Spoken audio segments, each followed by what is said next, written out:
पैठणी साडीची तिसरी डिझाईन जर घालून कंटाळा आला असेल तर ही डिझाईन नक्कीच ट्राय करा.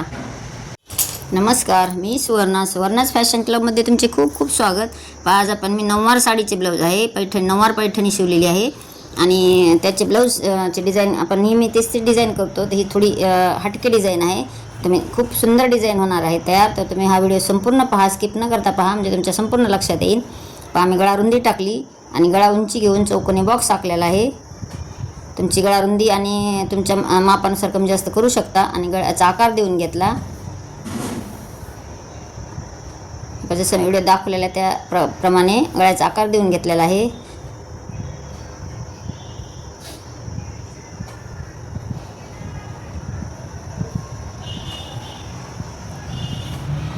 थोडे डार्क करून घेतले, म्हणजे आपल्याला हे दुसऱ्या साईडला छापून घ्यायचे आहे, म्हणजे आपल्याला डिझाईन काढायला सोपे जाते. थोडीशी अंधक दिसत आहे, त्यानुसार मी पूर्ण डिझाईन आखून घेतली.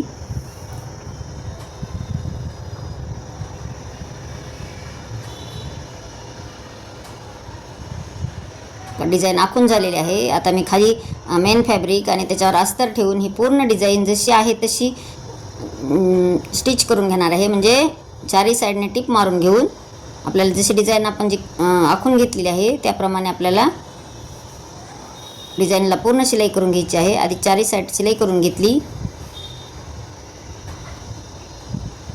जे कापड जे आहे तिकडे सरकणार नाही. चारही साईड शिलाई झाली. एक्स्ट्राचे कापड कट केले.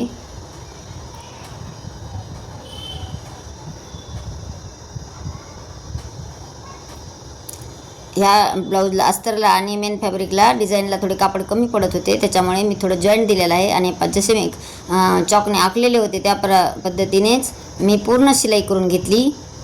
रेषेवरूनच मी पूर्ण शिलाई डिझाईनला पूर्ण शिलाई मारून घेतलेली आहे.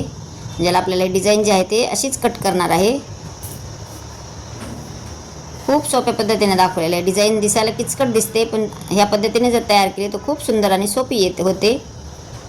हे बघा, पूर्ण शिलाई मारून झालेली आहे.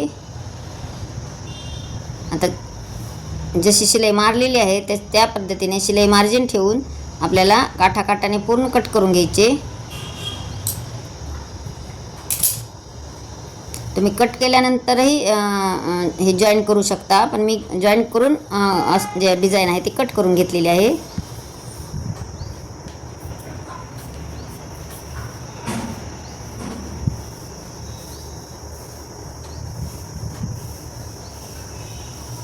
हे पहा, डिझाईन जे आहे ती कट करून झालेली आहे. आता आपण जे काठ काढलेले होते खालच्या साईडचे जे पिसाचे काठ कट केलेले आहेत ते कुठे जॉईन करायचे आणि कसे करायचे हे पाहूयात.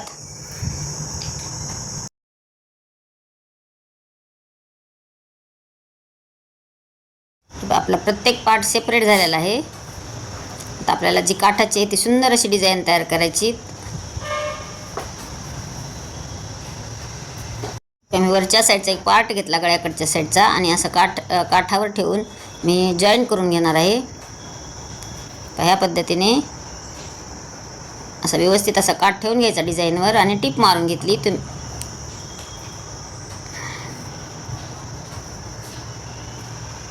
खूप सावकाश पद्धतीने दाखवलेले आहे. तुम्ही व्हिडिओ स्किप करू नका, म्हणजे तुमच्या डिझाईन संपूर्ण लक्षात येईल. व्हिडिओ जर स्किप केला तर डिझाईन लक्षात येणार नाही. एकाच जेवढी काठ होते तेवढ्या पार्टला आपल्याला जॉईन करून झालेली आहे. आता एक्स्ट्राचे कापड कट करून घ्या. काठाचे जे कापड आहे ते कट करून घेऊया.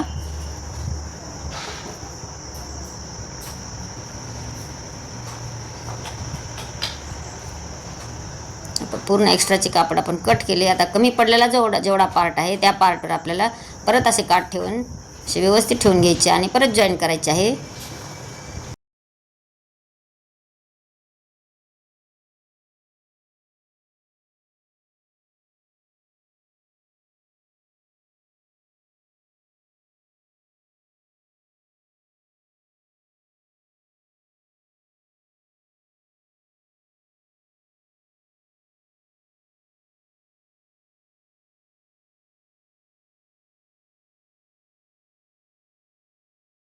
कमी पडलेले जे काठ आहे ते जॉईन केल्यानंतर एक्स्ट्राचे जे काठ होते ते कट करून घेतले.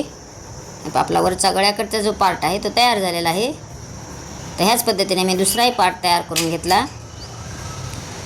आता दोन्ही पार्ट आपले तयार झालेले आहेत. आता आपल्याला याला पायपिंग करायचे आहे. तर पायपिंग करण्यासाठी मी साडी जे आहे ते साडीचे कापड कट करून घेतले आणि क्रॉसमध्ये कट केलेले आहे. म्हणजे आपण जे गळ्याला पायपिंग करतो त्याच पद्धतीने कट करून असे दुहेरी म्हणजे डबल फोल्ड केलेली आहे. पट्टी फोल्ड करून अशी व्यवस्थित टीप मारून घेतली. छोटे छोटे कट्स मारून घेतले. जे पायपिंग जे आहे ते एकदम फिनिशिंगने आणि सुपेरियर येते. असे नख मारून घ्यायचे म्हणजे आपल्याला जी दुमडून घ्यायची आहे जी पायपिंगची पट्टी आहे ती दुमडून घ्यायची आहे. तर ती व्यवस्थित येते. ह्या पद्धतीने मी याची पायपिंग करून घेतली.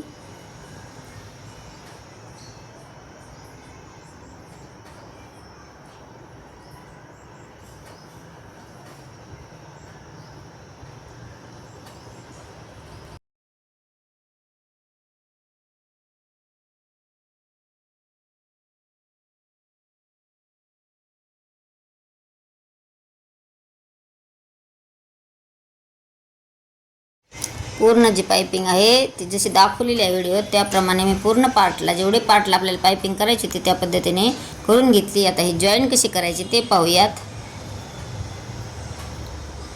ह्या पद्धतीने आपल्याला जॉईन करायचे आहे. तर आपल्याला आधी पहिला पार्ट जो आहे तो जॉईन करायचा आहे.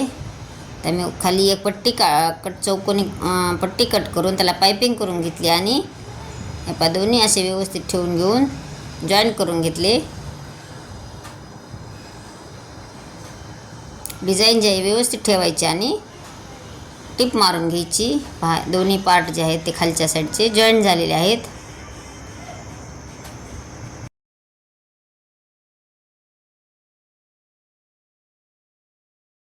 वरचा पार्ट जसा मी व्हिडिओ दाखवलेला त्याप्रमाणे ठेवून घ्यायचा. आणि तुमच्या मापानुसार तुम्ही गळा रुंदी जी आहे त्या मापानुसारही ठेवू शकता किंवा आपण शिलाई मार्जिन जेवढे सोडलेले आहे त्या पद्धतीने ठेवू शकता. ह्या पद्धतीने मी ठेवून घेतला आणि दोन्ही पार्ट आता जॉईन करून घेणार आहे.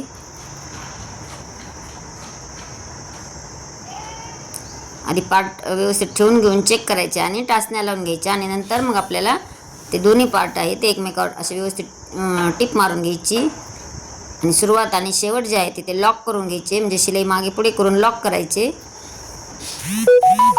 ब्लाऊज घातल्यानंतर आपल्याला डिझाईन जे आहे ते उकलल्या जाणार नाही. एक साईडचा पार्ट जॉईन झालेला आहे. आता आपण त्याच पद्धतीने दुसरी साईड करून घेऊया. सुरुवातीला जे आहे आणि शेवट जे आहे ते लॉक करून घेतले. दोन्ही पार्ट जॉईन झाले.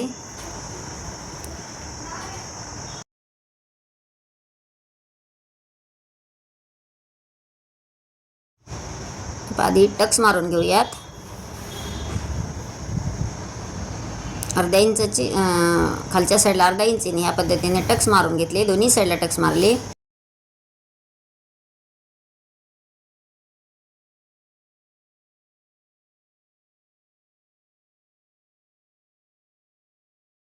तर आपल्याला जो एक बो तयार करायचा आहे. बो तयार करण्यासाठी तुमच्या कमी जास्त छोटा मोठा तुम्ही करू शकता. त्यासाठी पट्टी काढून घेतली आणि एक साईडला टिप मारून घेतली आणि एक साईड आपल्याला अखंड आहे. ह्या पद्धतीने असा सेंटर काढून घ्यायचा. सेंटर काढून घेऊन मी सुई दोरा घेतलेला आहे आणि सुई दोऱ्याच्या सहाय्याने असे जसे व्हिडिओ दाखवलेले त्याप्रमाणे टाके मारून घ्यायचे. म्हणजे धावता दोरा घालून घेतला ह्या पद्धतीने आणि आता त्याला गोल दोरा फिरवून म्हणजे पॅक करून टाकायचे. जो आपला जो आहे तो बो तयार झालेला आहे. आता ते जॉईन करून घेऊया. ह्या पद्धतीने ठेवून घेऊन जॉईन करून घेतला. आता जी खालच्या साईडला जी आहे ती पाठीची पट्टी लावून घेतली. एक दाब टिप मारून घेतली आणि ही पट्टी पूर्ण आतल्या साईडला दुमडून परत एक मोठ्यात 5 नंबरची शिलाई मारून टिप मारून घेतलेली आहे. पहा किती सुंदर अशी डिझाईन तयार झाली. आता याला आपल्याला जो बो लावलेला आहे त्या बोवर आपल्याला एक बटन लावायचे, शो बटन. तर शो बटनही मी कपड्याचेच तयार केलेले आहे. साडीचा जो कापड आहे त्या कापडापासून शो बटन तयार करून घेतले आणि आपल्याला याला अटॅच करून घ्यायचे. चला तर मी डिझाईन कशी वाटली. जर व्हिडिओ आवडला असेल तर एक लाईक करा. चॅनलवर नवीन असाल तर सबस्क्राईब करा. थोडी नवीन आणि हटके डिझाईन आहे.